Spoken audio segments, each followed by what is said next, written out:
Hold on. Talk shoes. Recorded live. Good evening, everybody. It is Saturday, September 24th, 2016, and we are here again tonight, Saturday night, with good old Uncle Gus, also known as Monty Montgomery, the author of the Errant Sovereign's Handbook and some other really important books as well. And Monty, hey there. What's going on hi. tonight? Yeah. Well, as I indicated, I wanted to focus on the Oregon Revised Statute Table of Titles, Okay. because it's pretty relevant to most everything. Before we get going a little bit more with that, if you got my email, you got the web address where this Oregon titles document is available for download. If you did not get the email, you may want to go now to, and let me type this into the chat, to youhavetheright.com/Monty. Okay, and if you're making some background noise, hit *6 on your phone to mute out, if you would. We got somebody in California making some noise. If you'd hit *6 to mute out, otherwise, if I do it for you, it becomes difficult to deal with. So you guys go to youhavetheright.com/Monty, and you can download the document for tonight.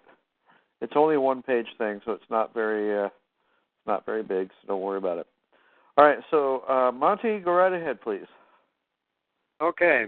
Now I'm going to lead into that with some statements that are relevant, and it'll probably facilitate a better understanding.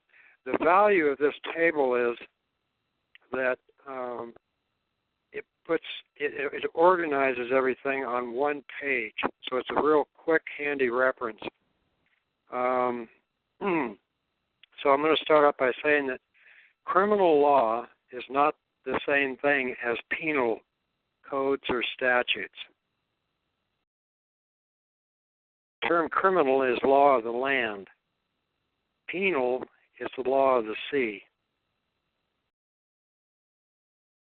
which would be maritime law operating within admiralty jurisdiction. Criminal law addresses intentional acts of harm to the person or property of another. Penal codes or statutes addresses violations, whether intentional or not. Criminal law requires a corpus delicti, or a victim in fact. Penal codes or statutes only requires proof of corpus juris, which is a body of law, and an infraction thereof, with no actual victim with a real injury required. Now, I've heard some people refer to that as a legalized revenue racket. And there's a lot of truth in that. The remedy for criminal law is called punishment, primarily consisting of loss of liberty. It can also include restitution. The difference between the two is that the former is paying a debt or obligation owed to society, while the latter is making up the actual damage done to the victim of the crime. Now, the remedy distinguished from that, the remedy for penal codes and statutes is called a fine. That's pecuniary, which is little more than a euphemism for bribery, not to be punished. Okay, whenever the codes or statutes call for a combination of jail time and a fine, the jail time is justified through the exception clause. I'll elaborate on that if somebody wants me to. The jail time is justified through the exception clause of the no imprisonment for debt provision, which can be found in every state constitution.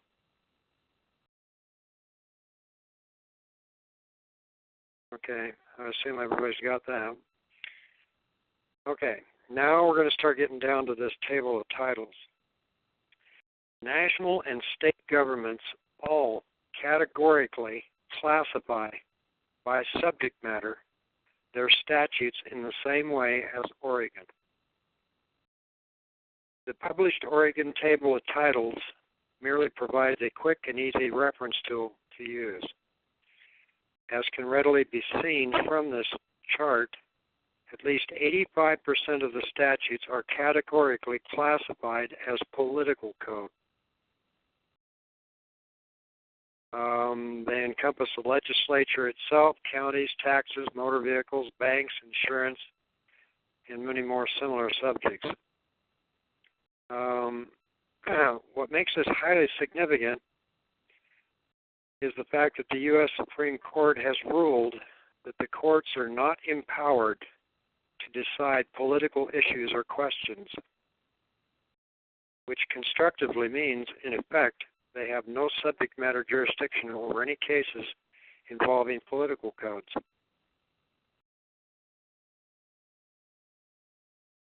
Give you a moment to chew on that one. The second highly significant thing to remember is that there is no enabling authority which empowers the United States of America or any of the several states or any of their, and this is an incredibly important piece here, or any of their respective instrumentalities to compel a living man or woman, either directly or indirectly, to make a political choice. Which means, in effect, the courts do not necessarily have in personam jurisdiction over a living man or woman either.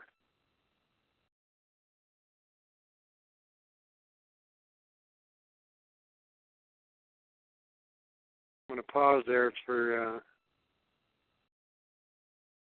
Anya, you have a question on that? Nobody's got any questions right now. But if you do have any questions, hit *8 on your phone, or those that are logged in on the chat, you can type it in on the chat. Okay. Okay. Now, Go ahead. Continue. All right. Now, I'm looking at the table of titles in Oregon, and as I mentioned before, virtually the United States of America and all the several states categorically classify their statutes in this same way. It's just that Oregon provided us with a convenient chart. And on this table of titles, the first section is remedial code, and that has 6 titles. And what this does is it establishes the remedy. It establishes the courts, the procedures in those courts, evidence, witnesses, etc. And then the next class or categorical classification is called civil code. Now they divide that into 2 sections. One is commercial code. That covers corporations, partnerships, mortgages, liens, etc.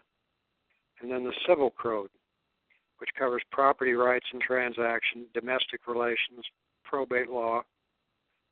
And by the way, when the states were handling the immigration back when, it was the probate court that handled that. A lot of states, their courts of general jurisdiction, I think Oregon's Circuit Court, or Washington is Superior Court, Idaho's District Court. The courts of general jurisdiction have a probate division, and they were the ones that usually handled immigration. And they handled it almost identical to the way they handle it today at the federal level. There are 4 titles in the civil code, and there's 3 in the commercial code, and that's all under civil code. Now, I pointed out earlier there's a distinction between, and I've always had a problem with this. There are 3 titles that cover crimes and punishments in criminal procedure, but it's classified as penal code. And there's a reason for that, but I'm not sure I want to get into that right now. It's pretty extensive. Now, so far we've covered 3, 7, 10, 16 titles. So 16 titles, the remainder of all the other titles, and they total 62 titles. Only 16 of them cover remedial, civil, and penal.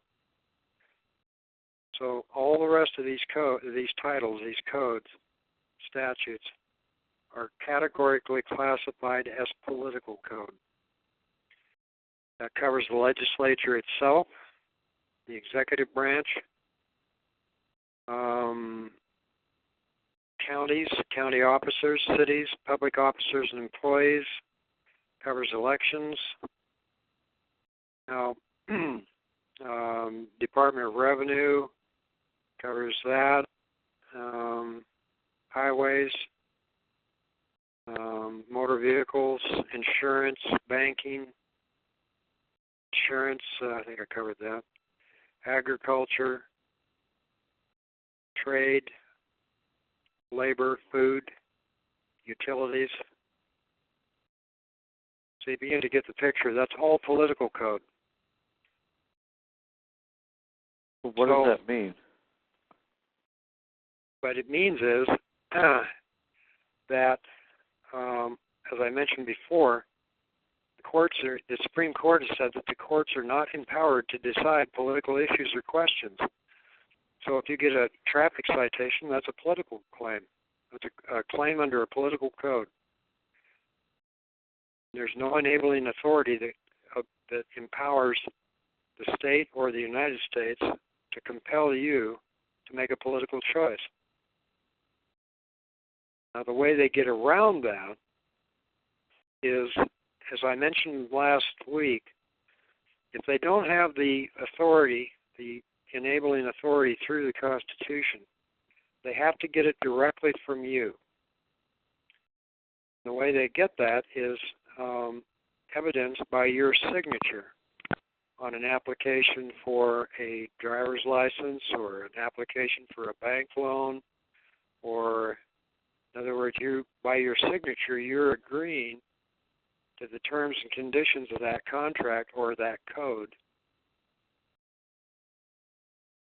And so they're bringing it under contract law. And it is enforceable under that law. So they don't tell you that, but that's what's occurring. So when you go into court, they're not actually determining the law, they're determining the contract.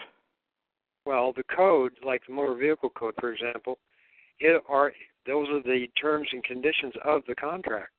Okay. Between you and the state or the corporation impersonating the state. So under contract law, it is enforceable. They have your signature to substantiate that. Because no one has the power to interfere with your right to contract. Now, where you get into trouble generally, what subjects you to all of these political codes, is when you register to vote. How so? Because when you register to vote, they want your signature. And what you're doing there is if you understand the term registration, it's defined, at least in law, as voluntaring your property to the state for the state's use. So when you register to vote, what property would you be volunteering to the state? I'm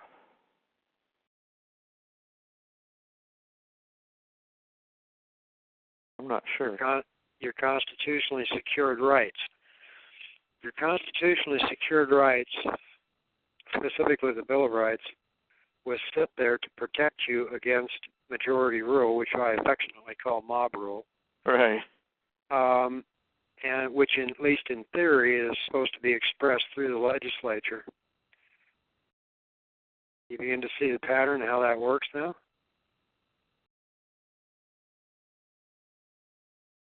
Which is expressed through the legislature. Right, in the form of codes, statutes, whatever. Oh, right. Yeah, Bob rule. Okay. So another way of expressing that is that you are voluntarily waiving. You can't alienate them, but you can waive your rights and subordinate them to the will of the majority, which are expressed in the codes and the statutes.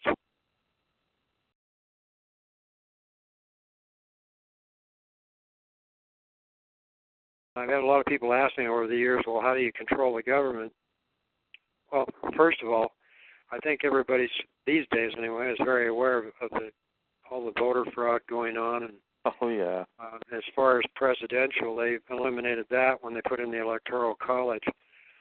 And a good example of that is the election process between Nixon and Kennedy. Nixon won the popular vote, but the Electoral College put in JFK. So that tells you what your vote is worth.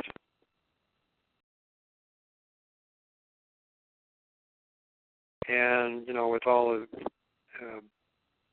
election frauds going on with tampered voting machines, et cetera, I don't see why anyone would even want to get involved in that process. So as far as controlling your government, you do that through the Article 6 oath.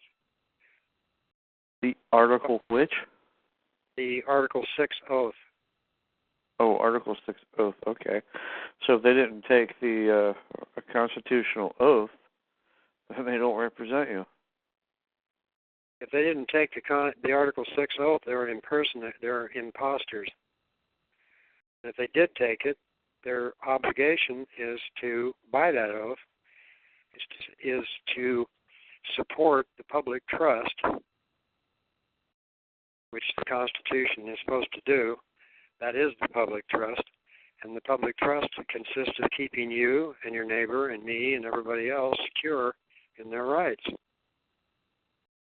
So if they've taken the oath and they can be held accountable by it, I don't care if Old Yeller's put in the White House. Anybody here doesn't know who Old Yeller is? Well, I wasn't going to say anything, but now that you mention it.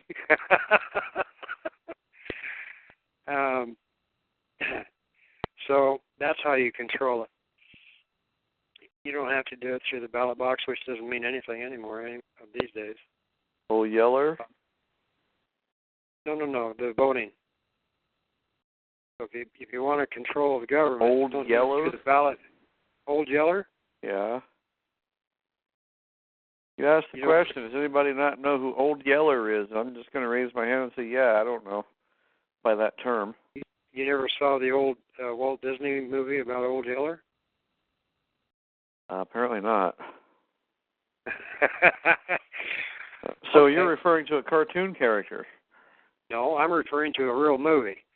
Oh. It was about a boy and a golden retriever dog who he had to end up shooting because the dog contracted rabies. Oh. So you don't care if a dead dog is in the office as long as your rights are protected? That's right. Okay. How about a dead woman? Well, like I said, not only that they've taken the oath, but they can be held accountable by it. Oh, that's as long as that occurs, I don't care who's sitting in the Oval Office. Okay. Okay, so you're saying don't register to vote then, or if you are. Well, I mean, I'm not saying don't do it. I'm just telling you what the consequences are if you do. Okay. So now, did I understand correctly from your book that there's actually a way to participate in the election without registering to vote? Well, yeah, you have to contact the Secretary of State. I don't think I put that in the book, but it's implied.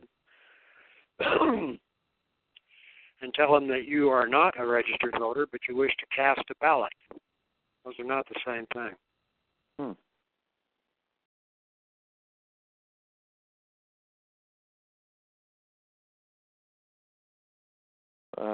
Secretary of State and not your local county? Well, it depends on the state. Now, in Washington State, you have to go straight to the Secretary of State. They have a form for that, for casting a ballot, which you have to mail directly to the Secretary of State. But it's not a registration within the meaning that you're surrendering any of your rights. Okay.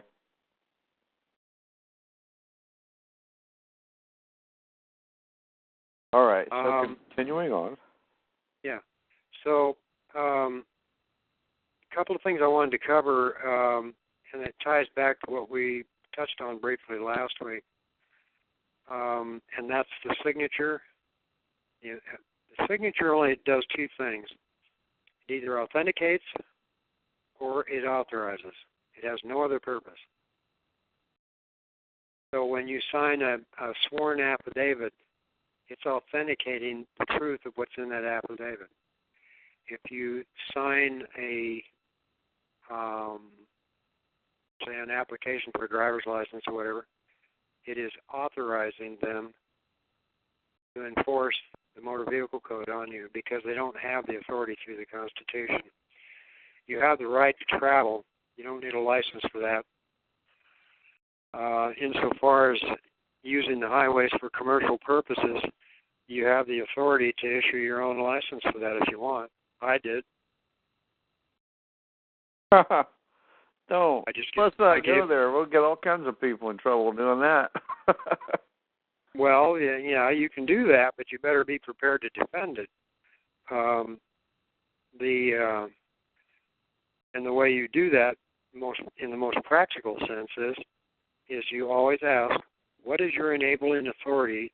What is the enabling authority that empowers you to compel me not to exercise my rights? Where does it come from?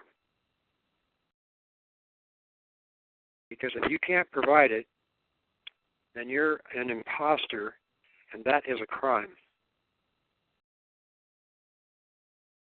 Impersonating a judicial officer, impersonating a police officer, those are crimes. And I think they're felony level in most areas. Okay. Right? Yeah. So, now... So if you had the code enforcement guy coming up to your door, now he's impersonating a government agent. That's right.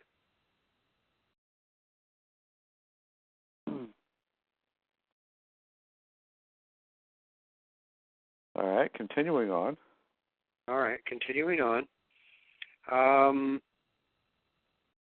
Now, on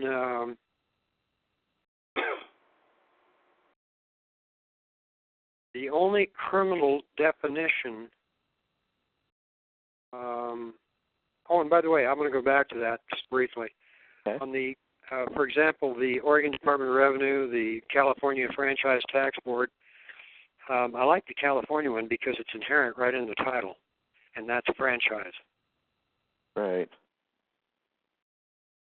Franchise Tax Board. They're taxing the franchise. Okay? What is the franchise?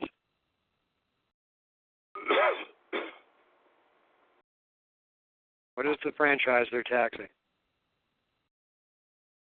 The franchise is the old capital letter name from the state. No, that's just the method. What are they actually taxing? What franchise are they taxing? I couldn't answer that. Okay. The elective process is not a right. The right is in whether you choose to do so or not.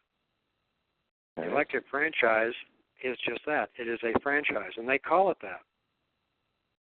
So, if you register to vote, you're using a state-provided franchise, and they're going to tax that.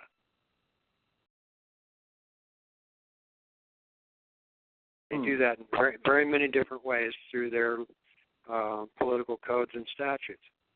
That all makes sense until you're not registered to vote and they still send you a bill.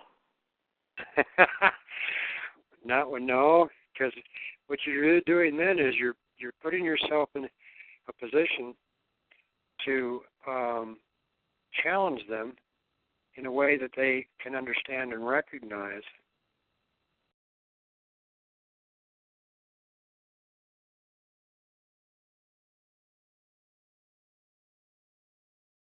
Okay. And it makes the actors individually liable. They don't have any more immunity.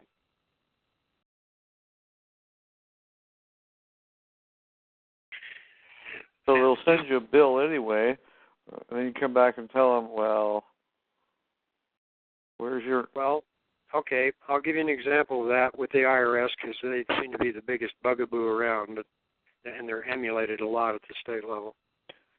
I had a guy in Missouri contact me, and he said they're demanding, they sent me a letter demanding payment.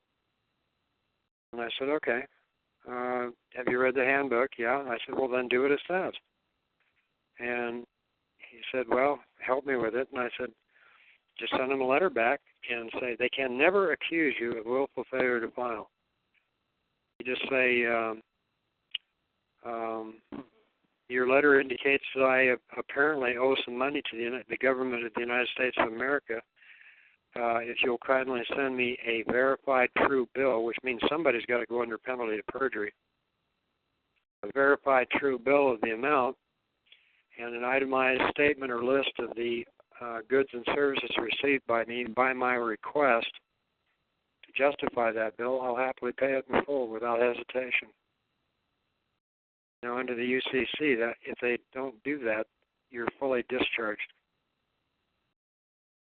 And then comes enforcing it. No, and if it goes in court, these courts operate. Their rules are now set up since the 60s. They're now set up. The rules operate under the UCC. Okay. And the linchpins of that is notice and opportunity. Ooh. Okay, so notice that I've received your bill. Notice that I am willing to pay. Opportunity to prove that goods and services were exchanged. Well, this ties into the common law too, because if somebody if I send you a bill out of the blue and you don't know me, you have the right under the law, even under the UCC, to question me about that bill because you don't even know me.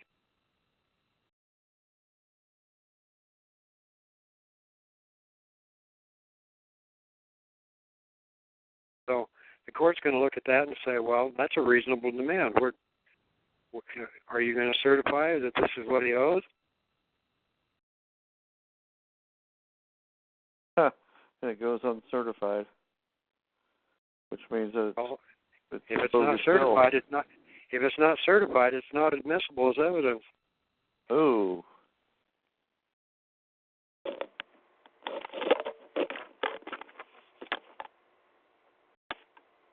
All right. So, at any rate, something else to tickle the imagination. Now,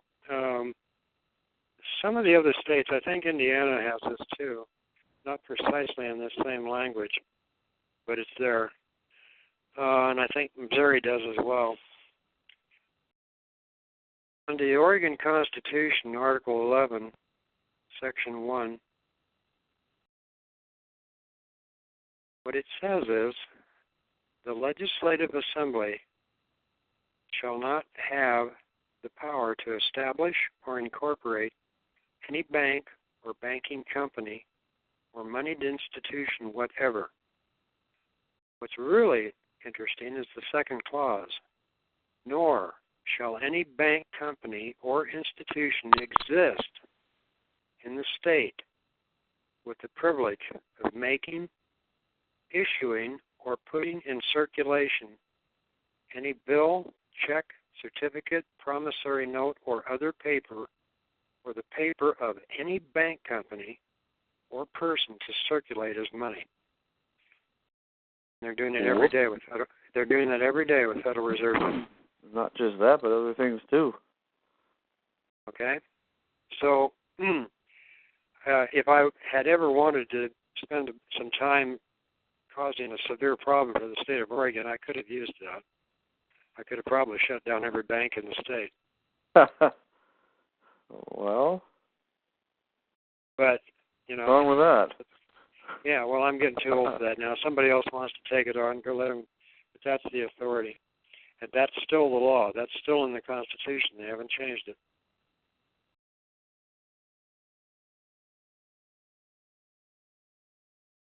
So the thing to realize is we're dealing with a lot of insanity these days, at least compared to when I was a youth. And in order to keep your own head about it is understanding what sanity is. I'm going to define sanity for what it's worth. Sanity is an ability, and that can change from day to day. It can change from moment to moment. And I don't think that's hard to demonstrate when you see occasionally somebody will snap and they go berserk. It can change on the instant. But sanity is an ability, and it's the ability to distinguish between differences, similarities, and identities.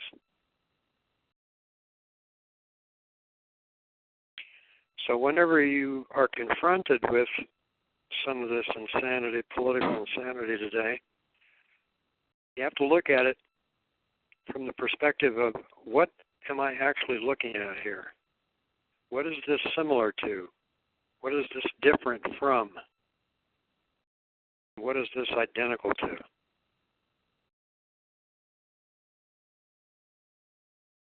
that make sense?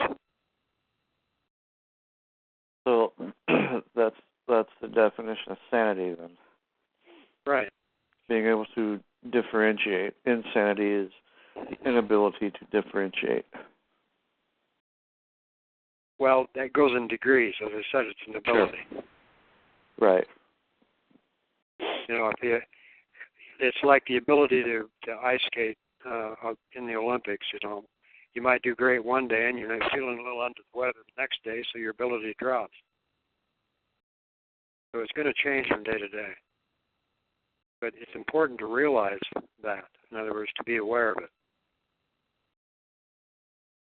So you can keep a barometer on where you stand in relation to all of this screwball stuff going on. All right. So you ready to take?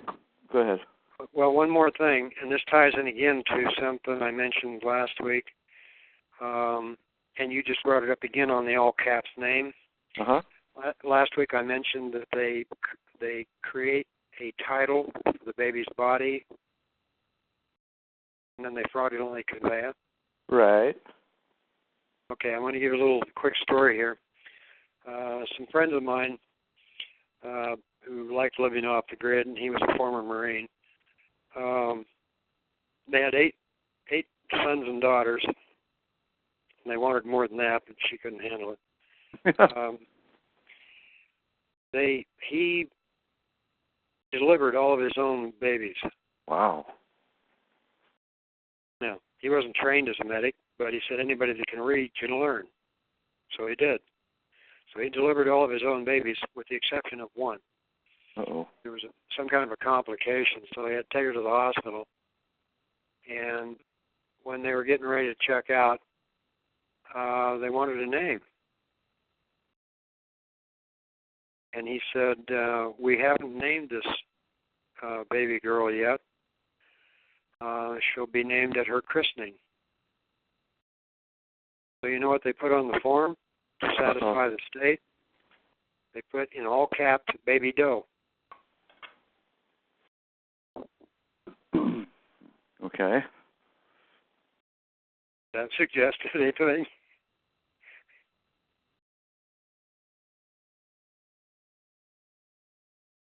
You don't have to give them a name. You don't have to give them a name. Say, we don't have it. This baby is not named yet. It will be named at the christening.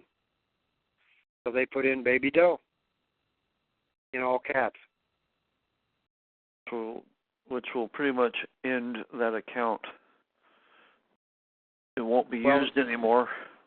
No, they do it because they're politically required to do it. Okay. They're a licensed institution. So, at any rate, That was all. If you want to toss All right. questions now, go ahead. Questions, folks, hit *8 on your phone. Tanya, if you have any questions, this would be a good time for you to hit *8. Okay. Genevieve, I see you, but we're going to get to Tanya first, if that's all right. Well, I don't. This may not be Tanya, but they're from California, so when your phone mutes, go ahead. Chad, this is Donnie. Donnie! Hey, how you? I'm glad I got through. Donnie. Hey, Monty, thanks for coming on. I know it's not a big crowd right yet, but you get more people. Thanks, appreciate it. Oh, all right. So Monty, what's on your mind? A couple things. The statute about the banking not being able to produce money, do you have that for California? The statute for what? Stating that the legislation cannot give authority to a bank to create money or instruments. I honestly don't know. It's been so long since I've looked at the California Constitution. I don't know if it's in there or not. I know it's in the Indiana Constitution. I'm pretty sure it's in the Missouri Constitution. Okay. And it's not worded exactly the same way. Oregon is very clear on it. Okay. A couple of things from last week. You gave us some very good information. You mentioned the moral turpitude, and there was another word starting with a P that Tad didn't write down. Right? Yeah, hey, perfidy. It's in the members section if you want to go look it up. Well, it's easy. What, perfidy? It's perfidy. PERFIDY. Okay. And the last thing you mentioned, there was a phrase for the person who commits a crime and blames it on another person. Do you happen to remember or happen to look that up? I called around and I couldn't find anything. Could you restate that? You mentioned that there's a term or definition that's in the psychiatric world for a person who commits a crime and then blames it on the victim. Oh, and yeah. It's actually an acronym, and I think Tad has that available. The term is DARVO, DARVO. DARVO. Okay, that's big right there. Thank you. I certainly appreciate it. Okay. Will you be letting us know in advance what you'll be talking about week to week, or we'll just come on and wing it, as you did this week? Well, if I'm given some indication of what people want me to talk about, because I can talk about a great many different things. What I'm trying to do is, what Tad wants to do here is, and I've mentioned it to him on the aside, that the one thing I've learned in this business is there's no such thing as one size fits all. These things, I can do generic stuff, documents and whatnot, but they're almost always going to have to be tailored to fit the individual application. I have another question from way out of the blue. It has nothing to do with what we talked about. You might have the answer to, though. Okay.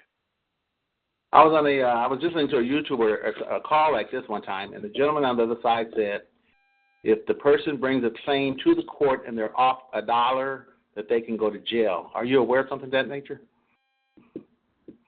I would have doubts about that because there's, when you bring something before the court as the plaintiff, you have the burden. That's true. It comes under error. Everybody makes mistakes. Well, isn't that why it's supposed to be can't authenticated before it comes to court, as you just stated? Sure. One thing that going back to your earlier question, there's two documents that I have in generic, well, more or less in generic form. You understand that under the UCC, they have to give you notice and opportunity. And when they say ignorance of the law is no excuse, the way they cover themselves on that is they put their penal codes, they put their codes and statutes in every public library. So you have, under the UCC, you have been given notice, in theory. Right. Is there a period? Oh, no. Okay, so they don't have to give us a time limit. Yeah. Okay. So, yeah. So, you can do the same thing in reverse. I've created a document, and it's been successfully used in a number of cases, where it's called a schedule of fees and charges. Right. Okay. Tad, do you want me to take the time to read it? I will provide the hard copy to you. Yeah, go ahead and read it. Not very long. Okay, this is titled Legal/Public Notice of Schedule of Fees and Charges. Commercial notice is hereby given to the recipient of same of the following particulars. This notice shall operate in like manner to a general caveat emptor in commerce. Caveat emptor, by the way, means buyer beware. And the fixed rate of charge for deprivations, whether under color of law or otherwise, and regardless of degree of my life, liberty, pursuit of happiness, and the plethora of rights which are exclusive property, encompassed thereby or appurtenant thereto, such as keeping and bearing arms, travel, privacy, and the like, shall henceforth be $1,000 in lawful money of the United States of America for each minute of my time spent suffering and dealing with such deprivations, as well as any and all forms of redress and restitution relating thereto. And in the event any deceit, deception, or conspiracy is employed in effecting such deprivations, the foregoing rate of charge shall be tripled as to amount. And in the event the use of actual or implied force, particularly deadly force, is employed in effecting such deprivations, the foregoing rate of charge shall be multiplied by a factor of 10.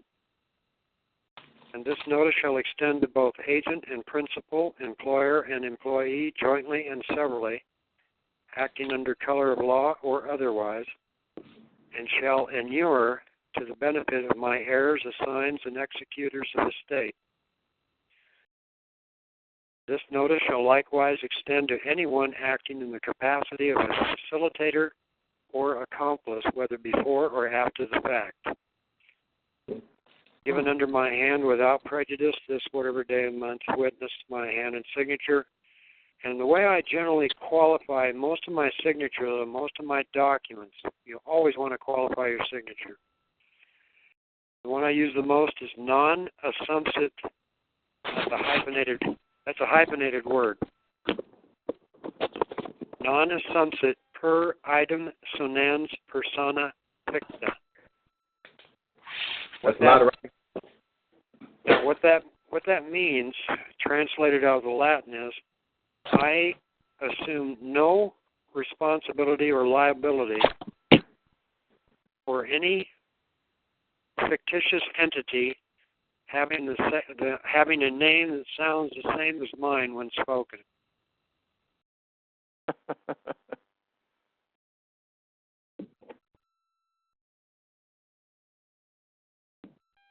All right, Donnie, does that answer your question? Well, yeah, but do you write that every time you write a signature, or you just try to refrain from signing, and if you do, that's what you add? Well, no, I don't have any problem signing things. It's just I qualify my signature. For like one time, this was years ago, we can't do it anymore. They've since put a policy out not to accept these. A friend of mine wanted to get a driver's license in Oregon, and but he didn't want the contractual aspect of it. He said, okay, we're going to make up a rubber stamp in 6-point lettering, which is as small as you can go and still be legible. And what you're going to stamp immediately above your signature, see, when they take your photograph, they photograph the form with your signature on it, along with your mugshot. So we stamped the form, and the stamp said, signature for identification purposes only does not constitute contractual endorsement hereof. So his wallet card had that appearing on it, above his signature.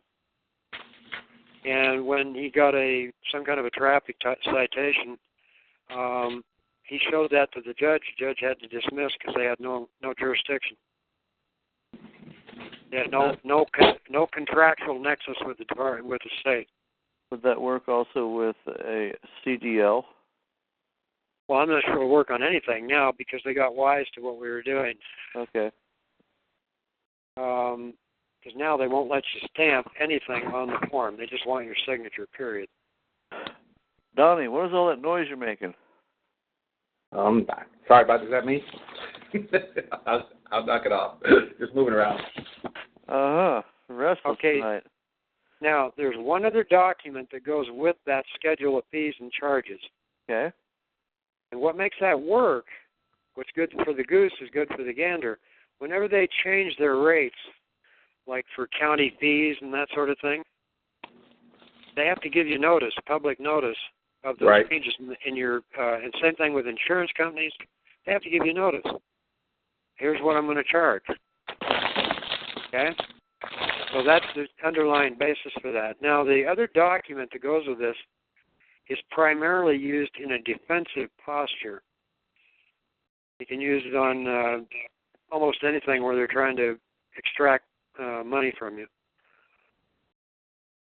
I'm going to skip over a bunch of this. The thing I want to impart here is the language that there is no law which compels a living woman or man to abandon, surrender, or unconscionably compromise the paramount law of their creator and author of the universe, or the common law of their progenitors, founded and grounded upon,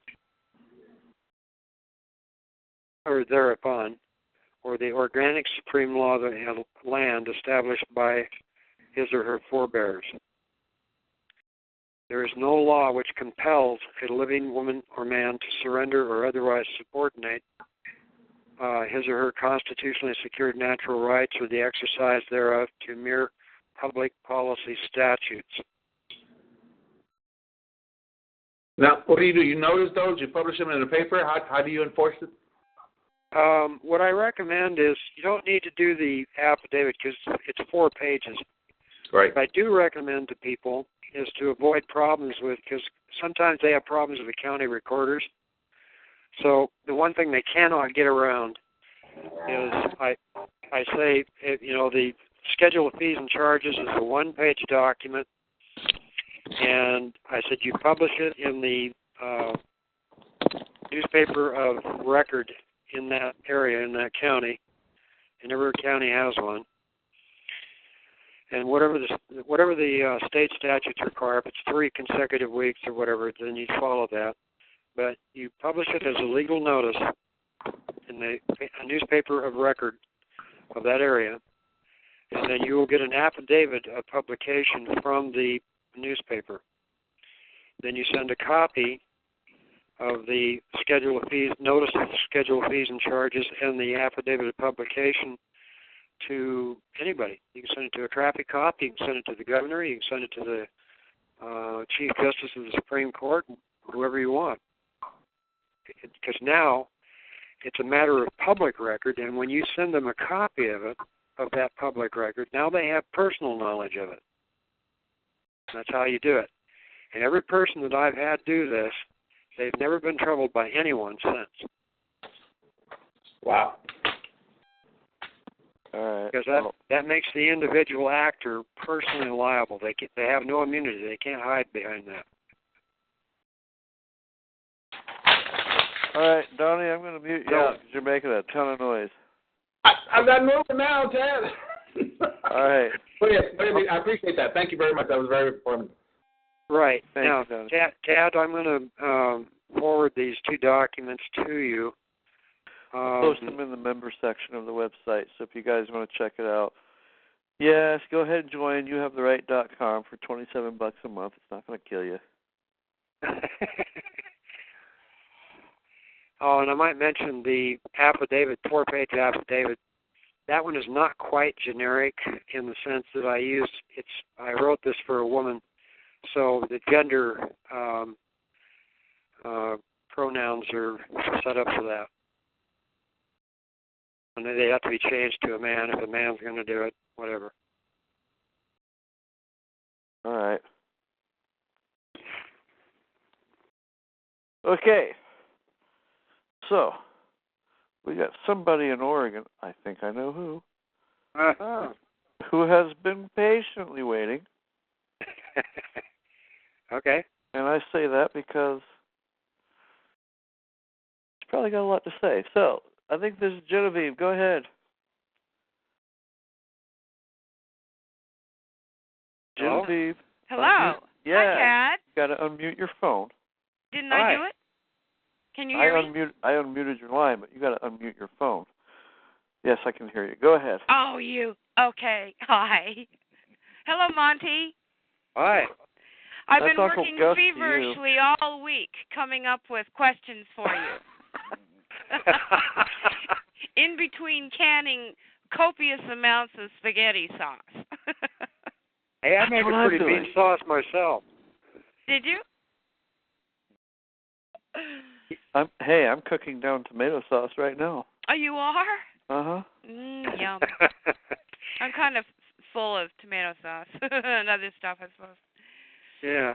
Well, that I got to tell you, bravo on your legal public notice of schedule and fees. That is just fantastic. I love it. Well, I did that because most of the people that have come to me over the years from all over the United States, I always ask them, I say, what do you want out of this? What's your objective? They say, I just want them to leave me alone. Yeah. And I said, well, okay, this will do it. Well, I hope it does. A question regarding it. What if we sent it to the governor of our state, who is, the top dog of all state agencies, isn't he? You can send it to whomever. After it's published, you can send it to whomever you like, whoever you want to have personal knowledge of it. See, when you publish it, it becomes public knowledge. And when you send them a copy of that, then it becomes personal knowledge, and that's what voids any claim of immunity. So if you're in the middle of Oregon Department of Revenue dispute, so is this something that you have to do before you get into a dispute, or can you do it right in the middle of? It's better if you do it before because it gets into ex post facto issues. Okay. Go ahead, Genevieve. Okay, thank you. I have some follow-up questions regarding a traffic stop from what you talked about last week, and also information that you have in your Volume 1. Okay. So here they are. I'm getting an echo. I don't know. Go ahead. All right. We got it. So you told the story about when you were stopped and you asked the cop for probable cause, blah, blah, blah, and then at the very end he said you couldn't drive away, you needed someone to come and pick you up, and you said you were going to cross the street and take care of the business that you had there. And my question is, if we don't have business across the street, would saying something like the following enable us to be able to drive away without a problem? And that is, you haven't shown probable cause, there is no injured party, you're an executive officer issuing a judicial instrument and have no proof of authority over me and are interfering with my right to travel the public ways. Good night. Well, the thing is, you don't want to argue your case on the roadside. Yeah. So basically, but you want to be able to, and I don't want to make out traffic cops or police to be the bad guys here. Like I said last week, a lot of them don't understand what they're doing, what they're involved in. Mm-hmm. So it's ill-advised to make them out to be an enemy and piss them off right from the get-go. I agree. I don't want to do that. Okay. Now, I've told numerous public officials that my preference, and it's always been my preference with people I don't know, is either friendship or cordial relations. But if they choose to make me an enemy, I'll be the best damned enemy they've ever had. Okay? Okay. Because it goes back to, you cannot reason with an angry man or an angry woman. You can't reason with anger. Because their attention is focused on the emotion and not on listening to what's actually being said. In other words, it's not rational, it is reactive. So what I generally try to do, probably the best way you could do it on a traffic stop is just say, if they want to see a driver's license, say, do I need one of those to exercise a right?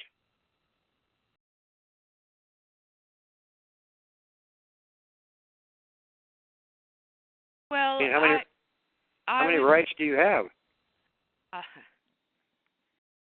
I was thinking more along the lines of let's say he's already written out a ticket, or you've already made it clear that there is no probable cause for the stop, and he is saying, no, you cannot get into your car and go away. You know. Well, okay, I'm going to take this back to the schedule of fees and charges again. If you do that, and you send a copy of that to the head of the state police, to the county sheriff in numerous counties, I can just about guarantee you they're going to put something in their computer to leave you alone, because nobody wants to foot your bill. $1,000 a minute adds up pretty fast. In a lawful money of account. Yeah. And regarding that, at what point do you begin calculating the minutes? Do you give them any leeway, like, okay, you've got 5 minutes or 10 minutes or something like that for free? You can if you want. I mean, it's up to you. You can start at any time you want. You can be as generous with it as you want. It's really all up to you. And have you used that? Yes. Do you use that? So you're no longer stopped? No, and most of the local constabulary are fully aware I don't have a state-issued driver's license. Constabulary. Yeah. Even though I happen to be operating a piece of property called an automobile, right, with a license plate, which is the evidence they have that property either belongs to or the state has an interest in it, which gives them jurisdiction to stop it. Even with that, they don't monkey with it, because I'm not using the property, not exercising the right or using the property for commercial purposes. It's totally a private use. Also, I know of some cases where the courts have dismissed on that basis. As I mentioned, the only criminal definition is all the motor vehicle codes rely on the definition of motor vehicle. But that's defined under political code.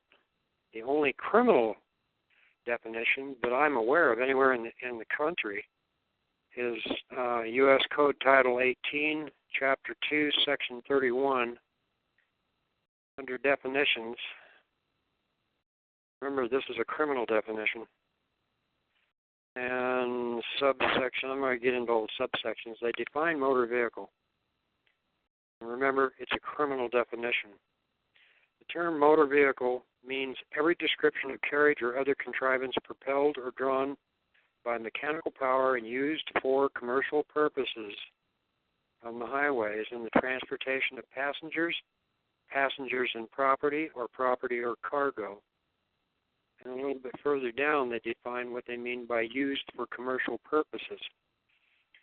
The term used for commercial purposes means the carriage of persons or property for any fare, fee, rate, charge, or other consideration or directly or indirectly in connection with any business or other undertaking intended for profit. Okay? Yeah. So if I have companions with me, they're not passengers unless they're paying me. Right. Okay? Okay. So that's the only criminal definition that I'm aware of, and that's in the U.S. Code. The like the Oregon Revised Statutes, they go on about motor vehicles and so on and so forth, but they never define the term criminally. They only define it politically. That's why you want a copy of that table of titles, because it shows quite clearly that motor vehicles is a political code. Yes, thank you for that. I appreciate your providing that for us. I had to print it to a PDF. Because you did that, Tad? Thank you. Well, it was a JPEG, but I couldn't figure out how to get it on the website so people could look at it, so I had to put it into a PDF. But that'll be in the member section. That'll be a lot easier. But for tonight's call, all right. You got any more questions, Genevieve? Are you kidding? Uh-oh. Well, Genevieve, I'll tell you what. Hold on a second. We have somebody from Colorado. Can we get to them and then come back to you? Well, sure, as long as you let me ask these burning questions tonight. All right. Well, we're just going to mix it up a little bit. So we're going to go to Colorado, and okay. and then we'll get right back to you, all right? All right. Are you going to mute me? No. Oh, goody. Oh, goody. Now you get the buzz in. All right. Colorado, your phone unmuted. Go ahead. Just don't get tomato sauce on the phone. Yeah. Yeah, right. All right, Hey, Colorado. guys. Go ahead.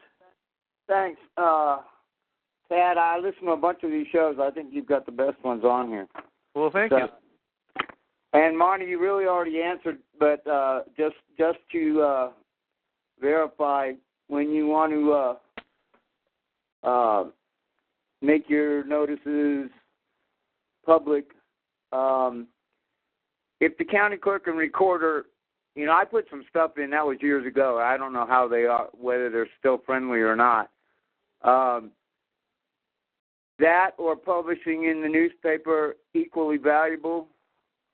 It's actually more valuable because that's the traditional way of doing it. Oh, okay. Okay. The newspaper, you're saying? Yep. Okay. When you record with the county recorder, that's okay, except it's more commercial. Okay. So, in other words, the average member of the public is less likely to go down and read through whatever anybody's put in the county lately. right. Okay. All right, I got you. All right, That's all right. That's pretty much it. Thanks. You bet. All right, Genevieve, your turn. Yeehaw. Okay, so back to Volume 1, and this has to do with traveling. You wrote that in dealing with a bully cop, quote, you can simply identify yourself to him, or you can point to the dashboard and tell him that all the information he needs is there to be read through the windshield. Well, that's one way. I mean, there's a multitude of ways of doing this. What's on the dashboard? The VIN? Is No. that it? What? Your name and title case, your address. On my dashboard? Yeah, you can put it up there while you're being pulled over. Oh, I see. So just pull out a document and put it up there. Yeah. Oh, okay. Now, that's one way. There's a number of ways you can deal with this thing, and you really have to use good judgment and deal with it on a case-by-case basis. Another way that you could do it is if somebody, you don't know whether they're a bully or behind a badge, or if they're actually a good guy that just doesn't know, was inadequately trained or whatever. You could, and I know this approach has been used a couple of times successfully. You could say, I'll do whatever you want me to do. He'll ask for a driver's license. Say, I'll do whatever you want me to do, and I'll say whatever you want me to say. As soon as you sign this contract, that you're not going to violate my rights. And he's already done that. But and they'll say, all right, so we're not going to play these games right now. I stopped you because you created a safety hazard in violation of ORS, blah, blah, blah, blah, blah. I need you to step out of the car right now. I'll do whatever you want me to do, and I'll say whatever you want me to say as soon as you say. I'm not going to play these games with you, okay? Get out of the car now. I'll do whatever you want me to do. You just keep repeating it. Well, so then they're breaking down the window by that time. Let them. They're going to be angry that you are not submitting to their power and control. Well, my experience has been they'll say, what is your contract? Let's see it. Do you really think that would work with a bully type? Well, if they're a dedicated bully, probably not. But a lot of them, like I said, we've done this before, and usually what happens is it piques their interest. They want to know what that contract looks like. Oh. So what you do is, now I've got a generic form that you can use to just fill in the blanks. I could write it out in my head. I could write it by hand, but most people can't do that. So I have a generic form you can carry in the glove box, which you do not want to put your name or signature on it until he does, because that's all he's after is your name. He can run the rest of it on his. Okay? So as soon as he signs it, then you sign it and give him a copy. You say, okay, you've contracted with me. Now, this is on the assumption they're not bound by the Article 6 oath. They may think they are, but they're not. Why aren't they? Well, think about that. Why wouldn't they be? Oh, they didn't take the oath. Well, no. I've had policemen on the witness stand in court. I said, okay, you took an oath to support the Constitution of the United States. Is that correct? Yes, I did. Do you think it's reasonable that one would expect you to have some understanding of what you took an oath to support? And they have to agree with that. Yeah. If it's meaningful, they have to have some knowledge of it. And you say, okay, could you tell me, in general terms, in your own words, what Article 3 of the Bill of Rights addresses?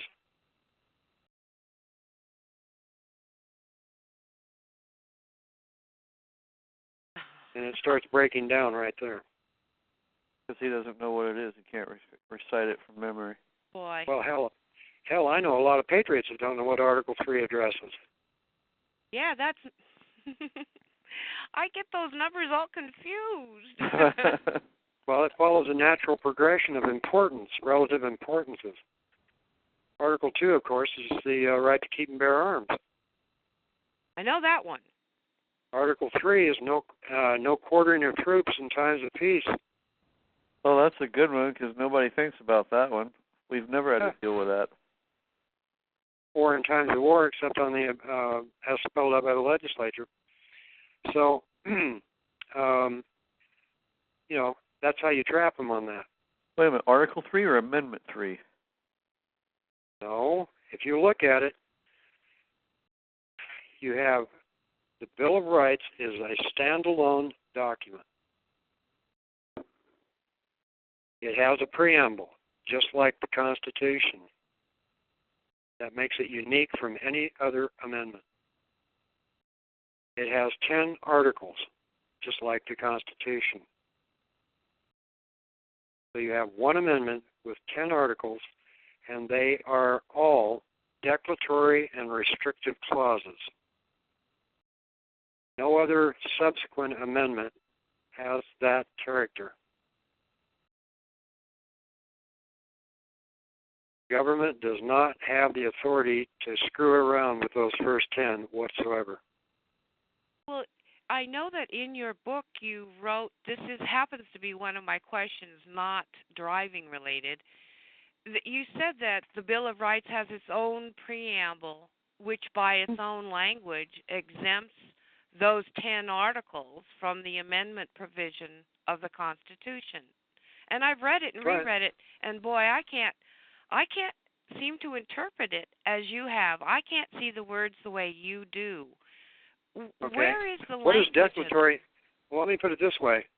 If they're declaratory clauses, articles, can you amend the Declaration of Independence? No. Well, no. Oh, No, of course that's not. right. It's declaratory. It's permanent, not subject to alteration. So it's And the Constitution itself, the powers delegated in the Constitution itself cannot exceed the limitations, those restrictions of those first 10 articles of the Bill of Rights, of the First Amendment. And I never refer to them as like Second Amendment or Fourth Amendment, except for the convenience of audiences. When I'm talking straight, I say it's Article 4 or Article 5 of Amendment First to the Constitution of the United States of America.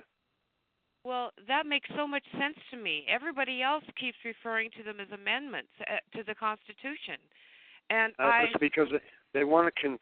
That's to create confusion, so that you think that the subsequent amendments, 11 through 28 or 29, wherever they're at on it, have equal standing. They don't. And a good example of that was the amendment on prohibition. They put it in, and then a little later they took it out by amendment. You can't do that with the Bill of Rights. Yay. Well, thank you for answering that, because I've had that big question on my mind for a while now. Yeah, it's declaratory. Excellent. Time for more questions on the car and driving? Go for it. Okay. Okay. You wrote in your first volume, well, you wrote the only official signature on the judicial instrument citation is that of the police officer who is under executive oath. Right. The police officer, as an executive officer, may be constitutionally empowered to serve a judicial instrument, but he is not so empowered to issue or authorize such an instrument. So my question is, what's the difference here between serve and issue and authorize?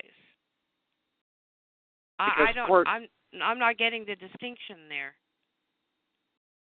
Well, the court never serves its own process. It issues it, but it does not serve it. So the officer can serve a judicial instrument, but it cannot issue it. Again, I'm still not catching it. Issue and serve, in my mind, seem to be the same thing. No, they're not. The cop at roadside issues a ticket. Well, let's put this in a different context. If it says on the side that it's a summons and it's got the name of a court on it, where's the seal of the court?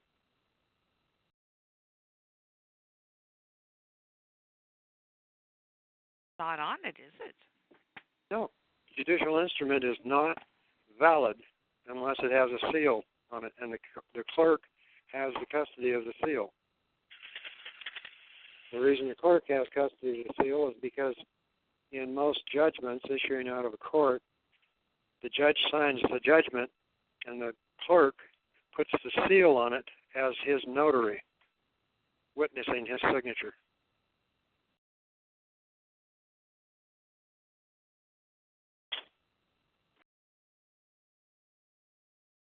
Hey, I'm going to think about that one some more. Good. At least you're doing that. Well, I'm trying. I know. That's all I ever want people to do is think about it.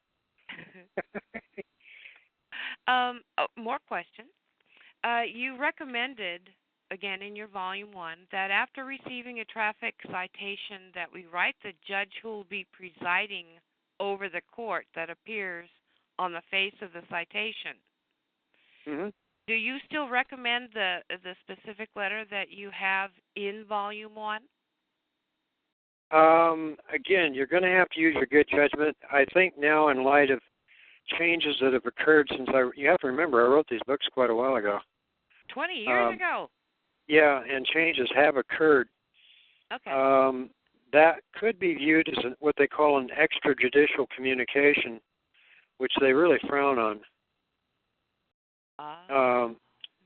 So it depends on what capacity. You have to really pay attention as to what role are the people playing? What capacity are they acting in?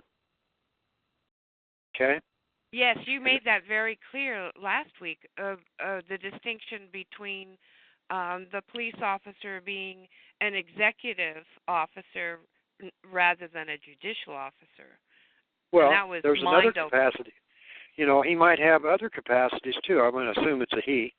Yeah. He might have other capacities as well. He might have the capacity of a father, a husband. I mean, we have many, many capacities that we can operate in. And you have to identify at any particular point in time what capacity someone is acting in. And that's what the courts pay a lot of attention to that.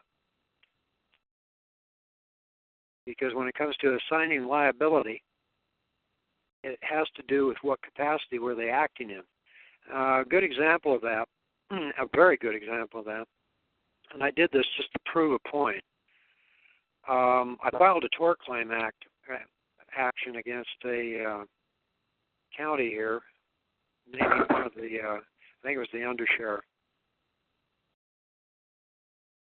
And what I was demonstrating is that I filed it against him acting in the capacity of an employee of the county.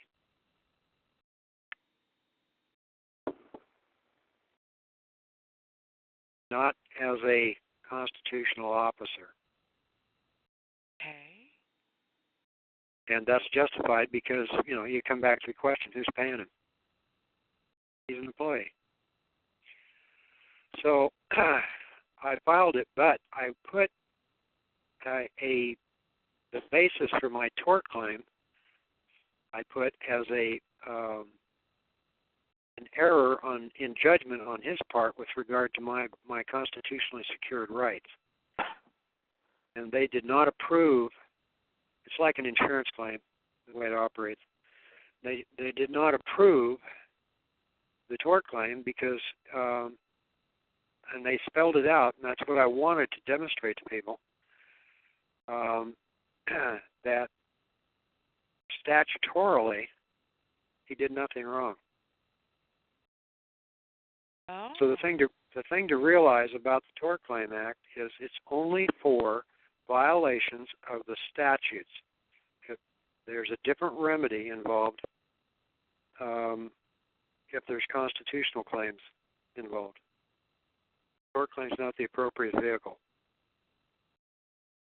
That's what I wanted to demonstrate. How'd it go? Well, they turned it down. I mean, I could have appealed it, but that wasn't the purpose in what I was doing. I was trying to demonstrate for people firsthand. I don't use people for guinea pigs, and I never have. Bless you.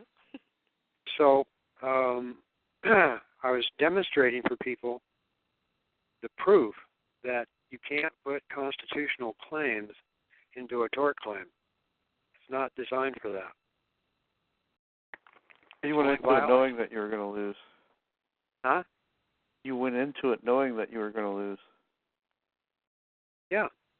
Well, I could have done it so I wouldn't lose, but I intentionally put the constitutional claim in there as the basis for the tort. And it wasn't a strict violation of the statutes. Okay.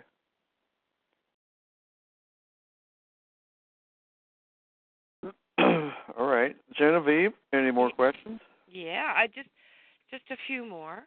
Just a few more. Well, I'm trying to cover this one topic, obviously,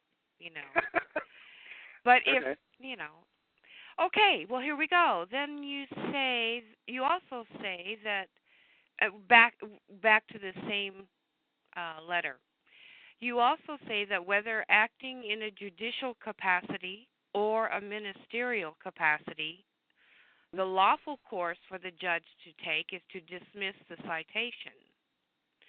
But in the letter itself, you say it is, okay, never mind. My point gets to be discharge versus dismissal. So isn't it better to have something discharged and then it's completely done rather than dismissal, which means it might come back later? Well, again, I'll give a personal example. I was charged with felony assault a few months ago, and shortly thereafter, when all the facts came out, it was dismissed with prejudice. That's your double jeopardy clause there. When they dismiss with prejudice, they can't bring it up again.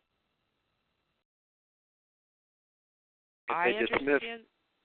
So it's the with prejudice that makes the difference for dismissal. Yep.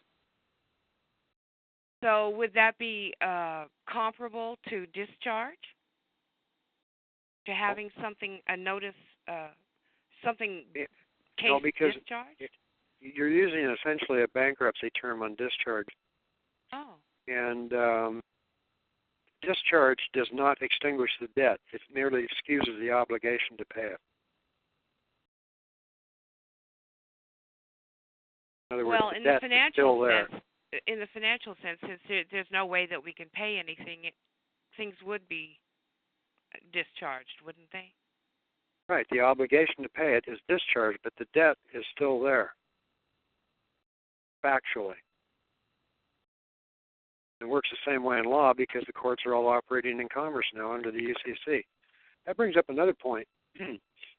Anytime you give Federal Reserve notes to a clerk for a filing fee or a court for if you're going to institute an action, you have a right to give them a W-9.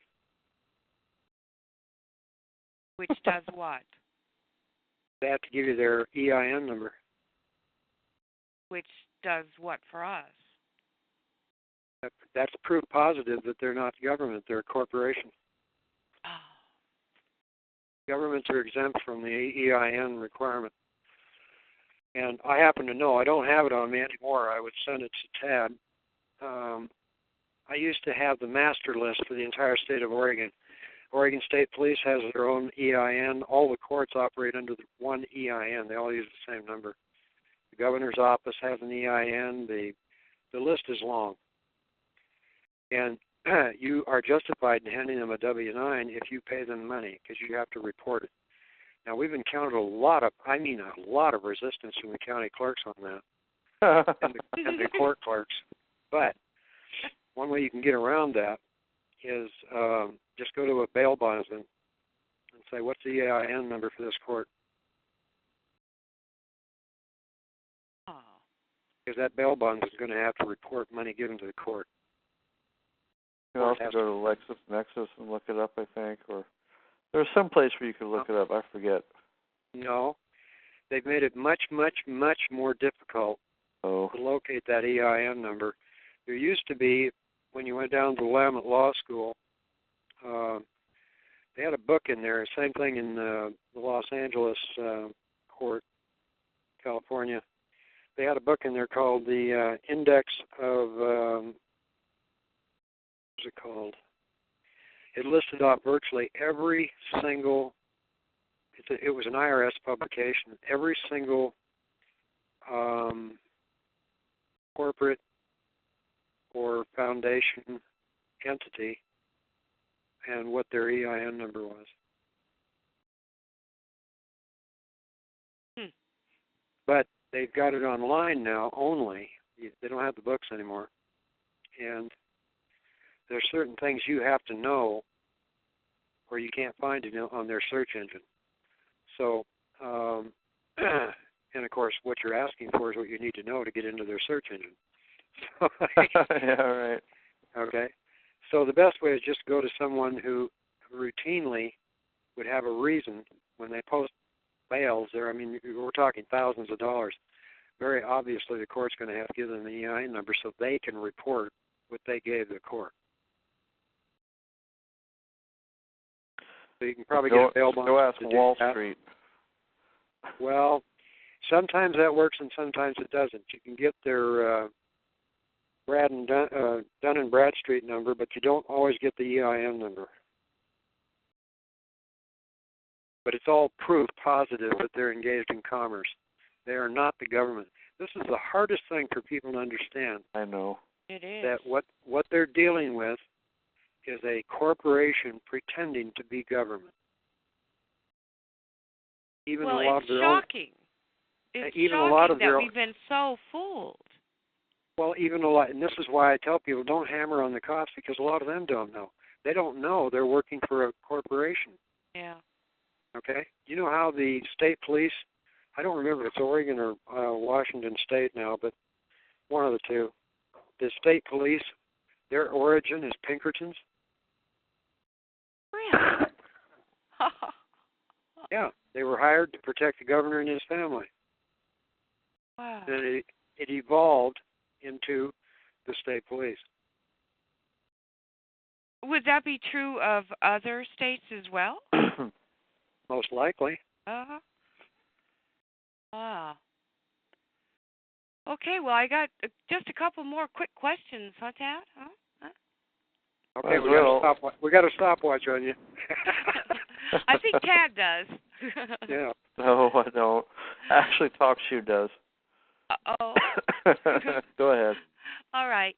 Well, this is, again, referring to Volume 1, the letter to the presiding judge.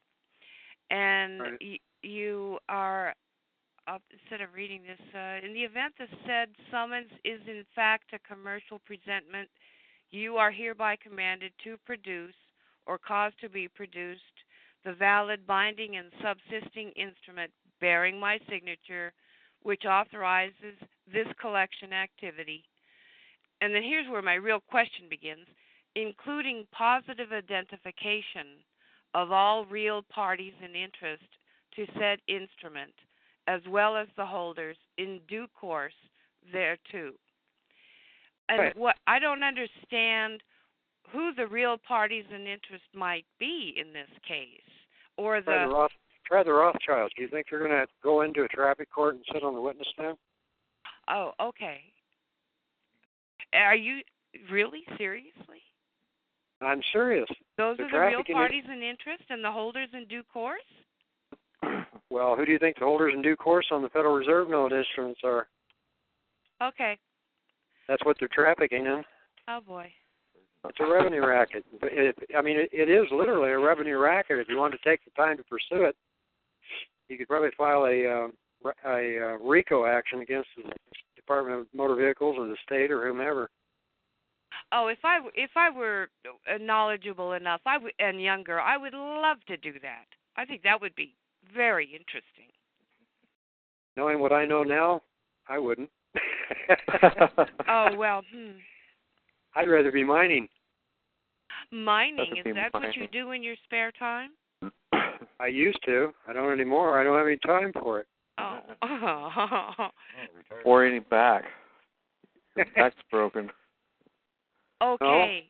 So my last question is the I know this is unlikely, but is the address that you have in your book one that I could still write you at? No. The best way to, I'm getting to be more and more of a recluse, and I'm being perfectly honest with that. I don't mind sharing my information, but I'm pretty much handling this through Tad because he wants to be an information provider, and so I just, whatever is indicated to me that's needed and wanted, then I'll provide it to him, and he can distribute it however he wants to do that. I reached a point where I was handling a heavier caseload than most attorneys or judges, and I got burned out on it. That's why I started writing these generic documents, because each case is individual. You have to tailor these things, the generic documents. You have to tailor them to the individual situation. But they're designed to do that. And most of my documents are written in such a way that the average person reading it can understand what's being said and still retain the legal significance of what's being said. Okay. I just... All right. Now, I have a question for you. Have you read Volume 2 yet? We're in the middle of it, but what I did, our schedules are a little bit different, mine and David's, and so when I have alone time, I've been reviewing Volume 1, and then when we are back together, I am reading with David the Volume 2. So, and then in the middle of that, we're canning spaghetti sauce. So it's been a little crazy. Why do you ask? Well, because some of the questions that arose in Volume 1 are answered in Volume 2. Okay. Well, we are reading it, and hopefully by next week we will have completed Volume 2, and I will have more questions for you. How do you like that, fine. Dad? That's fine. There's lots of backup, and it has. I will say this: that since I wrote those books, as far as the solution end of it, the application end, it has gotten simpler. Well, I'm thinking it has. If you're saying all we have to do is send that wonderful notice of schedule of fees and charges. And Tad will have that available tonight. All right. So Happy. Confident. All right. Well, I'll let you go, and thank you so much, Monty and Tad. Bless you both. You too, Genevieve. Good night. All right. So I think that's probably going to do it for tonight. Okay. I haven't even looked at the clock. It turned out pretty good. We probably had about 15 people overall. Oh, good. But, well, I don't know. I'm going to do something useful. I'm going to do one last call for questions just to make sure, because I see somebody new on there. But okay. One last call for questions. Hit *8. Okay. I'm not seeing anybody hit *8, so I'm going to call it an evening. So, Monty, thank you very much, sir. This has been fantastic. So, all right.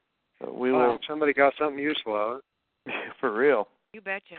And our last week's call has already been uploaded to the member section of the website. So spread the word out. So we've got it broken down by subject, and we'll do this call this week. So, everybody, thank you very much. Good night. Good night. Thank you.